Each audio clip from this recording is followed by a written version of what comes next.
Increase deputy competence and professionalism, and make it impossible for those inmates to win the lawsuits. And once they stop winning the lawsuits, then we're going to get a better reputation throughout the region, and then get our confidence built back in the federal government, so we can get our inmates back, get the federal inmates back, so we can help to balance the budget. We're not showing out $500,000 every year in a deficit for the jail. Thank you. Mr. Polyberg, next question. You have said that you will propose to operate the jail in the black, as you indicated on your profile for the Grant County News. How do you propose to do that? First thing you have to do, you have to bring in revenue, like Evelyn said. To do that, you need to bring in the federal prisoners and state prisoners, as well as other prisoners from surrounding counties. But before you can do that, you have to have a working model of the jail. You have to entice people to come into this jail. You can only do that if you repair the reputation of the Grant County Jail. Now, it may be now that the jail is recovering, but it has a bad reputation that needs to be addressed first. You need a jail that can work with the fiscal court, and I mean really sit down and talk numbers and work with them and give and take. Once again, it's your money that we're dealing with. Okay. Mr. Callagher, you said the detention center is not properly managed, which ends up costing taxpayer dollars. What is your solution for this? Well, like I said, I've been in corrections, or I've been in security basically my entire life, and that's what I'm interested in, and that's what I like to do. So, if I'm elected jailer, then I'm going to spend every day creating an atmosphere of leadership that will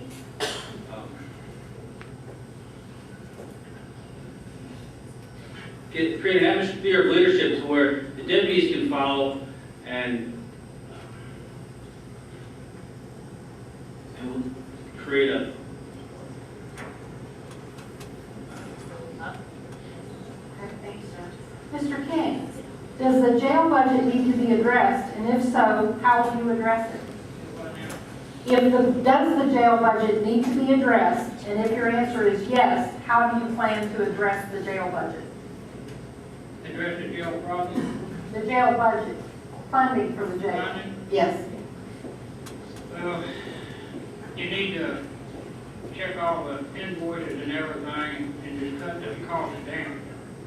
And not be out just pay. You need to see what's going out and what's coming in. And figure out a budget for it. Because right now, there apparently must not be none. Mr. Kellogg, the detention center must have roughly $900,000 right now from the fiscal court's general fund each year.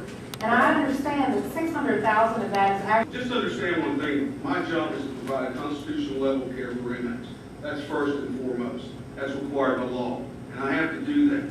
It's just like your home budgets. During this economy and during this time, there's been a lot of increases. Unfortunately, we haven't seen the increase come up from the state level.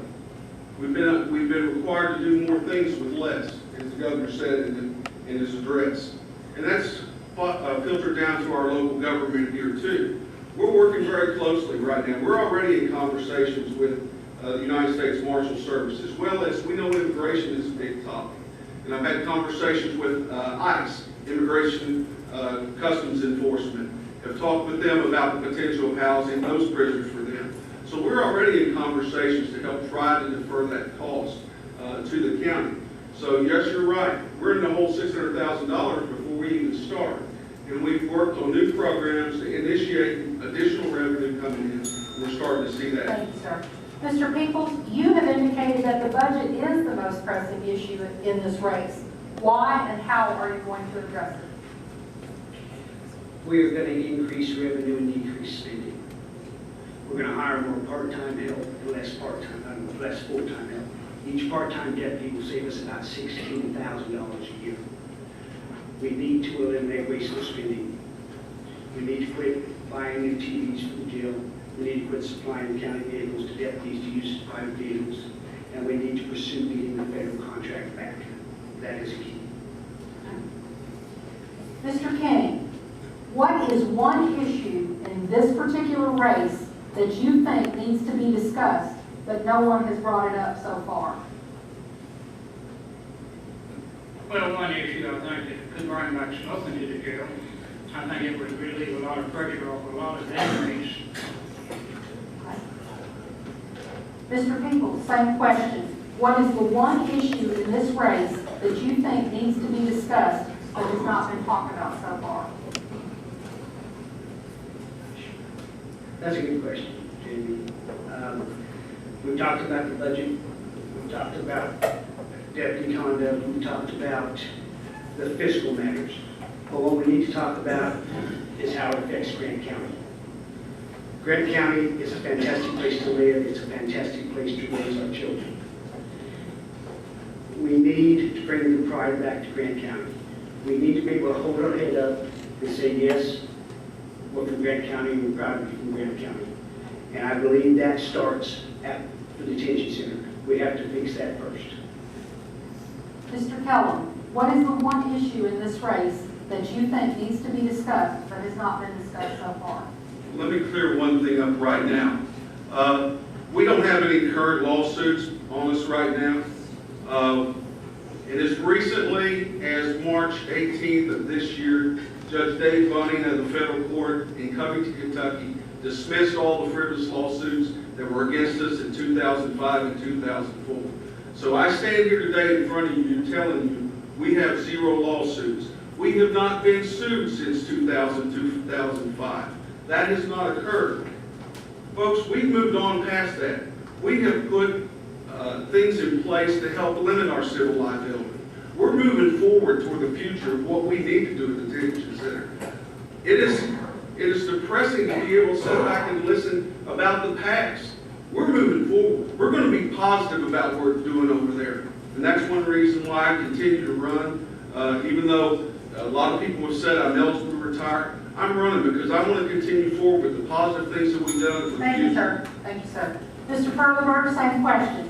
What is one issue in this race that you think needs to be brought up but has not been so far? We have to face this fact here. If the jail cannot be fiscally responsible, cannot support itself, we need to look very hard at possibly having the jail, the Class T section, being rented out in total to the federal government, such as the halfway house. Probably could get a lot of revenue. Maybe perhaps the jail, the federal government could pay for the bond on the jail if we did that.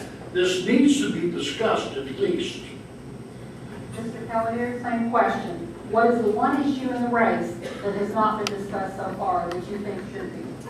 My biggest thing, I guess, is like everyone out there thinks that we need to balance the budget. That's the biggest problem. Is that we're running in a deficit right now. We started out, we had federal inmates, and that was fine. And the budget was balanced. But as soon as we lost that, then we're working in a deficit, and now the taxpayers are going to have to pay for that. So the biggest thing is to get the federal inmates back, and we have to regain regional respect in order to do that. Like Mr. Furlberg said, if we don't do that, we have to look at other options, turn it into a school or rent it out to private industry. And I think we want to keep this jail operational and keep it underneath our roof. I think that's important. So we need to look at, like I said, figure out ways to balance the budget, make sure that we're not losing money. We took on this responsibility of housing these inmates. We have to figure out a way to make it work. Thank you, sir. Mr. Kellum, what do you bring to the table that your opponents do not? I bring 27 years of serving my community, with 24 of those years right here in Grant County in public service work. You know, I've educated myself over the past 9 years in corrections. I've spent a lot of time training throughout the state learning the do's and the don'ts.